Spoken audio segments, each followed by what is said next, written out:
mengenenin kompresör ile kontrol edilmesi. Kullanılan mengenelerin ağızları ya da çeneleri zaman zaman kompresörle kontrol edilmelidir. Mengenemizi tablamıza bağladıktan sonra ilk olarak kompresör yardımı ile tezgahımızın tablasına paralelliğine bakmamız gerekmektedir. Bunu ilk bağladığımızda yaptıktan sonra zaman zaman aşınmalar olacağı için belli bir süre sonrasında da bu işlemi yapmamız gerekmektedir. İş parçamızı mengenemize bağlayacağız. Daha sonrasında kompresör yardımıyla düzlüğünü, yani tablamıza olan paralelliğini kontrol edeceğiz. Kompresör %1 hassasiyetinde ibreli bir kontrol aletidir.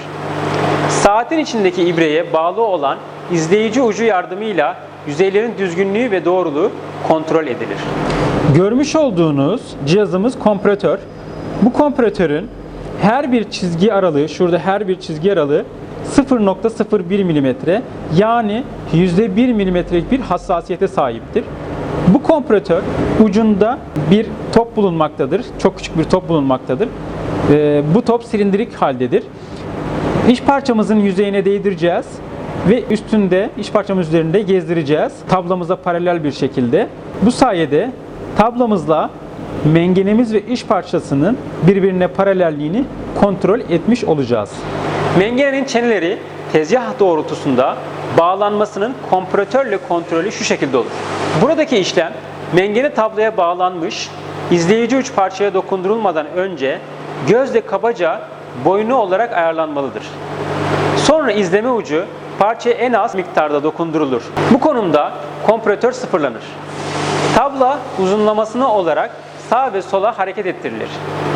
Parçanın doğruluğuna göre saatteki ibrenin sapma miktarı okunur. Sapan miktarın yarısı kadar parça mengene ile birlikte döndürülerek izleme ucu yeniden gezdirilir. Bu işlem birkaç kez tekrarlanır. Kompresörümüzü tezgahımızın fener miline bağlamış bulunmaktayız. İş parçamızı mengenemizin sabit ve hareketli çenelerine tutturmuş vaziyetteyiz. Şimdi kompresörümüz yardımıyla iş parçamızın ve mengenemizin düzlüğünü kontrol edeceğiz. Bu işlemi yaparken tezgahımı handle moduna alıyorum. El çarkı yardımıyla tezgahımı hareket ettiriyorum.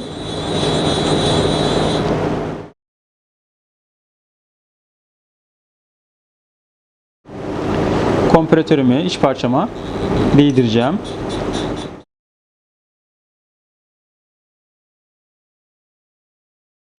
Kompresörümü iç parçama değdirdim ve sıfır konumunda kompresörümü iç parçama değdiriyorum 4'lük kadar.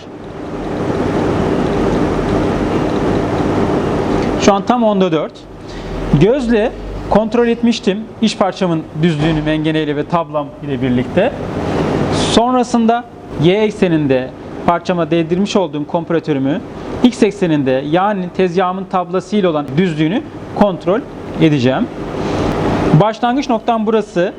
Bitiş noktama kadar gidiyorum. Ne kadarlık bir sapma olduğunu göreceğiz.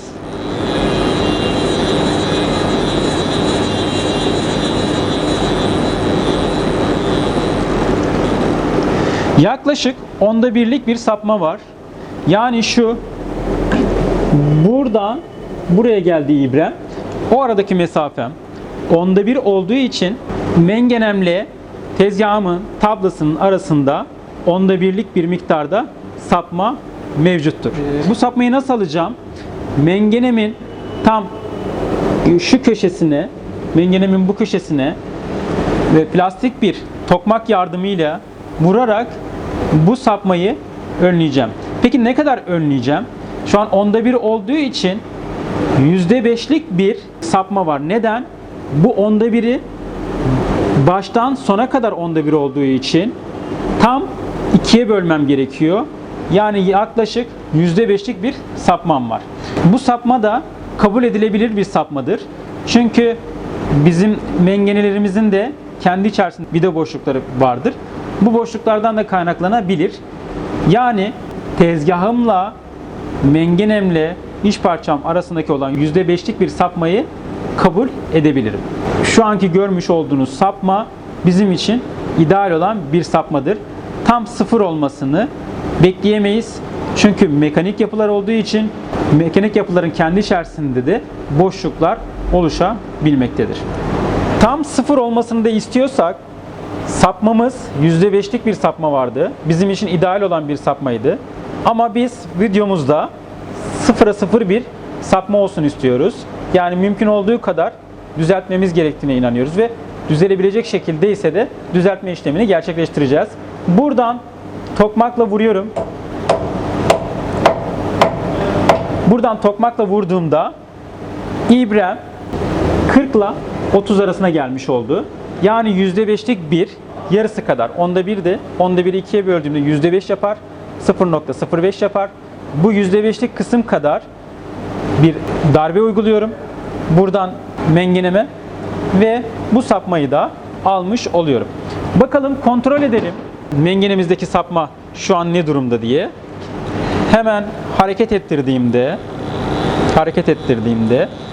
kompresörümün saatinin oynamadığını görebiliyorsunuz. Çok az bir oynama var.